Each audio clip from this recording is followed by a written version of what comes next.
बांग्लादेश की अंतरिम सरकार के गृह मामलों के सलाहकार अर्थात गृह मंत्री सेवानिवृत्त ब्रिगेडियर जनरल सखावत हुसैन ने जिस तरह यह कहा कि वह हिंदुओं की सुरक्षा में नाकाम रहे और उनसे माफ़ी मांगते हैं, उससे यह स्पष्ट है कि शेख हसीना को हटाने के लिए छिड़े आंदोलन के दौरान और उसके बाद हिंदुओं पर बड़े पैमाने पर हमले हुए।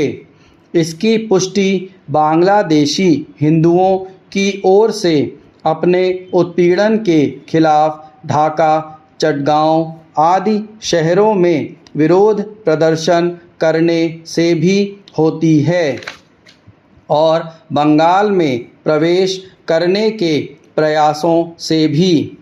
कम से कम अब तो इस शरारती विमर्श पर लगाम लगनी चाहिए कि बांग्लादेश में हिंदुओं पर हमले की घटनाओं को बढ़ा चढ़ाकर बताया जा रहा है और वे वहां पूरी तरह सुरक्षित हैं।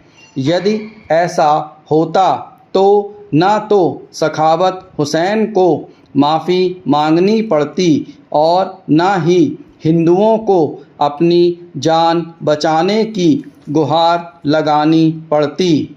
बांग्लादेश में बड़े पैमाने पर हिंदुओं और अन्य अल्पसंख्यकों पर हमले के कारण ही उन्हें बचाने के लिए भारत समेत दुनिया के अनेक देशों में प्रदर्शन किए गए।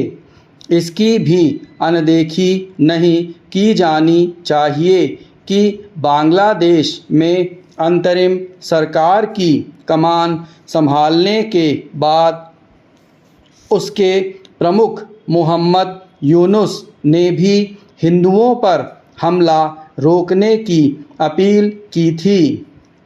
वह हिंदू समाज के नेताओं से मिलने वाले हैं। देखना है कि वह हिंदू समुदाय की सुरक्षा संबंधी मांगों को पूरा कर पाने में समर्थ हो पाते हैं या नहीं। मोहम्मद यूनुस इससे अनभिज्ञ नहीं हो सकते कि उनके देश में हिंदुओं के साथ उनके घरों, दुकानों और मंदिरों को कोई पहली बार निशाना नहीं बनाया गया। बांग्लादेश में इस तरह की घटनाएं एक लंबे समय से होती चली आ रही हैं। इसी कारण वहां हिंदुओं की संख्या तेजी से घट रही है।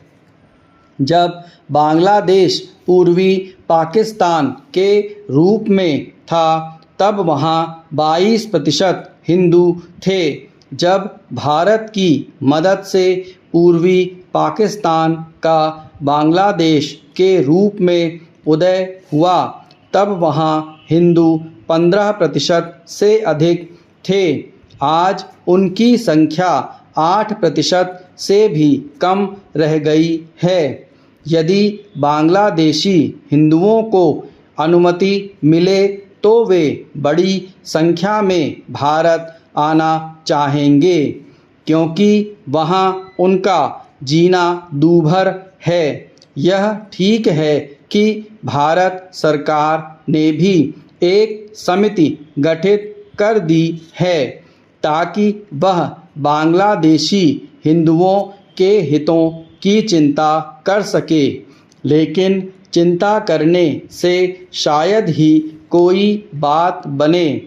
भारत को अपने प्रभाव का इस्तेमाल कर बांग्लादेश सरकार को इसके लिए तैयार करना होगा कि वह हिंदुओं की सुरक्षा के लिए आवश्यक उपाय करे।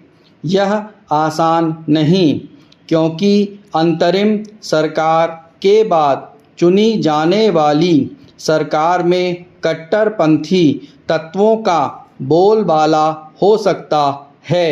इस अंतरिम सरकार में भी कुछ ऐसे चेहरे हैं जो कट्टरपंथी हैं। स्पष्ट है कि भारत इससे संतुष्ट नहीं हो सकता कि बांग्लादेश के गृह मंत्री ने माफ़ी मांग ली। स्टॉप।